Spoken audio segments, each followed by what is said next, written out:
ನನ್ನಿಂದ ಎಲ್ಲ ಹೆಣ್ಣು ಮಕ್ಕಳಿಗೆ, ನಿಮ್ಮಿಂದಲೇ ಈ ಜಗತ್ತು ಬೆಳೆಯುತ್ತದೆ. ಮಗು ಆಗಿ ಬಂದಳು, ಒಂದು ಮುಗುಳು ನಗೆ, ಒಂದು ಹೊಸ ಬೆಳಕು. ತಾಯಿಯ ಹೃದಯದಲ್ಲಿ ಮುದ್ದಾಗಿ ಅರಳಿದ ಹೂ. ಮಗಳಾಗಿ ಬೆಳೆಯುತ್ತಾಳೆ. ಅಪ್ಪನ ಕನಸು, ತಾಯಿಯ ಹೆಮ್ಮೆ, ಮನೆಯ ಅಸ್ತಿತ್ವ, ಒಲವಿನ ಪ್ರತೀಕ. ಗೆಳತಿಯಾಗಿ ನಗುತ್ತಾಳೆ. ನಗುವಿನ ನೆರಳು, ಕಣ್ಣೀರಿಗೆ ತೋಳು, ಬಾಳ ಪಯಣದ ದಾರಿದೀಪ. ಪತ್ನಿಯಾಗಿ ನಿಲ್ಲುತ್ತಾಳೆ. ಪ್ರೀತಿಯ ಬೆಸೆಯಾಗಿ, ಬಾಳಿನ ಬೆಳಕಾಗಿ, ಸಮರ್ಪಣೆಯ ಮುತ್ತಾಗಿ, ನಂಬಿಕೆಯ ನೆರಳಾಗಿ. ತಾಯಿಯಾಗಿ ಬಾಳುತ್ತಾಳೆ.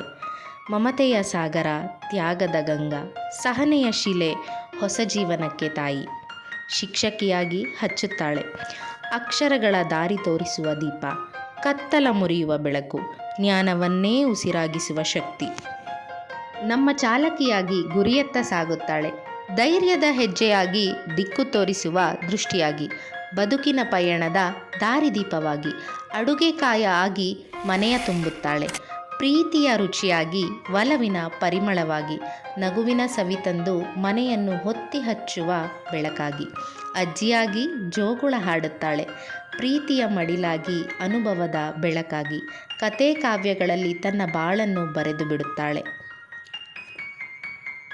ಈ ಎಲ್ಲ ವಿಶೇಷತೆಗಳನ್ನು ನಮ್ಮ ಜೀವನದಲ್ಲಿ ತುಂಬುವ ಎಲ್ಲ ಹೆಣ್ಣು ಮಕ್ಕಳಿಗೆ ಈ ಹೆಣ್ಣು ಮಕ್ಕಳ ದಿನದ ಆರ್ಥಿಕ ಶುಭಾಶಯಗಳು.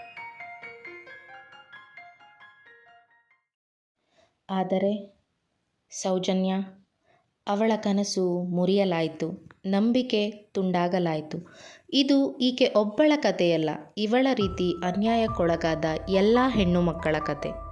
ಈ ಎಲ್ಲ ಹೆಣ್ಣು ಮಕ್ಕಳು ನಮ್ಮೊಳಗಿರುವ ಹೆಣ್ಣು ಮಕ್ಕಳು ಅಲ್ಲವೇ? ಅನ್ಯಾಯಕ್ಕೊಳಗಾದ ಎಲ್ಲ ಹೆಣ್ಣು ಮಕ್ಕಳಿಗೆ ನ್ಯಾಯ ದೊರಕಲಿ, ಅವರ ಕುಟುಂಬಕ್ಕೆ ಶಾಂತಿ ದೊರಕಲಿ.